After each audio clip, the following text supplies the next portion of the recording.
Então, boa tarde para Nambi, aqui é Henrique Artman, por mais um trecho da história não pedida por ninguém. Um beijo para o Everson, o Nanico, que estava desejando que voltasse minha internet, mas mesmo com minha internet online, vou igual dar aula gratuita, né? Aqui, as minhas redes sociais é Henrique Artman, com 2 vezes no final, quem quiser seguir lá. Tem que ser vontade. A gente parou aqui na parte onde fala sobre a parte da Grécia, né? Aqui, 480 a.C., né? E os 300 de Esparta, né? Uma história muito conhecida. E, enfim, a vitória contra os gregos tem um alto custo para o exército persa, né? Ao ser deparado com uma pequena força de espartanos, a Termópilas, em 480 a.C., o imenso exército do rei persa Xerxes obteve ao mesmo tempo uma vitória e uma derrota. O exército de Xerxes matou todos os defensores espartanos, mas a batalha iria se tornar uma das mais importantes derrotas da história do mundo. Quando o poder de um déspota asiático foi contido por gregos de mentalidade independente, para se vingar da derrota do pai, 10 anos antes, Xerxes reuniu-se com um exército de 250 mil homens, acompanhado por uma vasta frota, uma tentativa de derrotar Atenas e conquistar a Grécia. Os atenienses se concentraram em um combate naval, enquanto os espartanos organizaram-se num exército para defender a Grécia por terra. O rei de Esparta, Leônidas, defendia o desfiladeiro pelo qual passava a única estrada que ligava as planícies da Tessália ao sul. Seu exército não contava com mais de 7 mil homens, incluindo 300 mil espartanos fortemente armados. Por mais de 2 dias, os defensores detiveram o inimigo, mas o agricultor grego acabou mostrando a Xerxes uma trilha na montanha que permitia cercá-los. Ao perceber isso, Leônidas ordenou a retirada de seus soldados, exceto os tebanos e espartanos. Mandou-os avançarem, mas morreram em combate. E os tebanos também abandonaram o campo de batalha. O último esforço dos espartanos restantes foi neutralizado por arqueiros persas. Apesar da vitória persa, suas perdas foram significativas, enquanto a decisão dos atenienses de resistir reforçou-se, né? Aqui é um período muito importante da história, né? Quando muitas coisas estavam acontecendo ao mesmo tempo. Então, Pirro contra o exército espartano nas Termópilas ficou livre para Xerxes invadir a África e atacar Atenas. O comandante ateniense, Termitocles, construiu às pressas uma grande frota, agindo segundo os conselhos de um oráculo, segundo o qual a cidade seria salva por muros de madeira.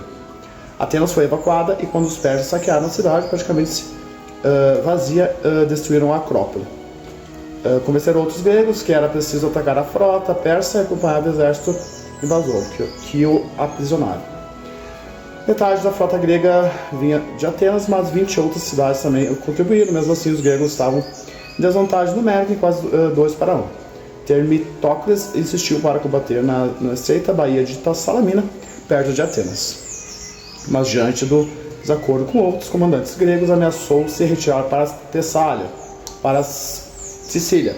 Ao ouvir isso, Termimocles enviou um escravo com informações cuidadosamente selecionadas. Os persas imaginaram que a maior parte dos defensores iriam se retirar durante a noite. Isso não aconteceu. Os persas adentraram a batalha confiantes, com Xerxes assistindo de uma colina próxima.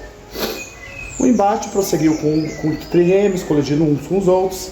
Antes dos combates, corpo a corpo, etc., a grande frota persa não conseguia manobrar com desenvoltura. Depois da morte de seu comandante, tentou bater em retirada, mas foi levado de volta pelo vento forte. Centenas de navios persas foram afundados e milhares de homens se afogaram, né?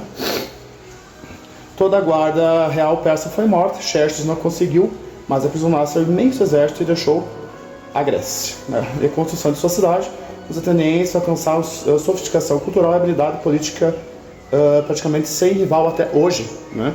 Se você observar, a gente observar, nós temos a mesma coisa aqui, né? Aqui nós temos uma parte teatral muito divertida aqui, né? Sófocles ganhou prêmio. Ésquilo e Sófocles competem pela coroa de Hera na grande Dionísia.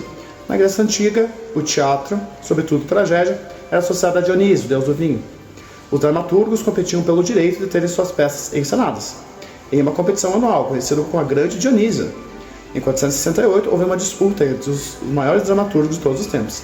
Ésquilo, nascido por volta de 425, havia lutado em uma maratona em Salamina, a sua peça mais antiga a ter sobrevivido, vencedor do prêmio em 472. Parabéns, Ésquilo! Falava das mulheres persas que sofriam após a derrota de seu exército. O dramaturgo teve peças encenadas grande Dionísia desde 499. Ao longo da sua carreira, ganhou o prêmio A Coroa de Hera 13 vezes. Em 468, Ésquilo viu-se competindo com o novato Sófocles.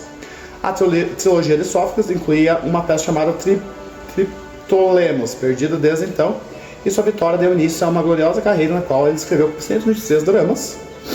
Apenas 7 sobreviveram até hoje e chegou a acumular 24 vitórias, a última delas 59 anos após a primeira, em 409. A peça foi Filocteton. Talvez inconformado com a derrota, Ésquilo no ano seguinte com uma famosa trilogia Espidiano, qual apenas uma peça, Sete contra Tebas, ainda sobrevive. Ironicamente, Sófocles é mais conhecido hoje em dia por causa da sua própria trilogia sobre o desafortunado Édipo. Né? Aqui dá para dar um resumo, né? Que Péricles elogia os mortos da Guerra do Peloponeso. A Guerra do Peloponeso é a guerra que teve Atenas, Esparta e um pouco dos persas, né? Ali então, né? Essa questão toda. Onde é que Esparta foi vencedora, claro, por míseros 50 anos. Depois voltou Atenas a ter a sua glória, né? Aqui nós temos uma imagem interessante de ser mostrada, né?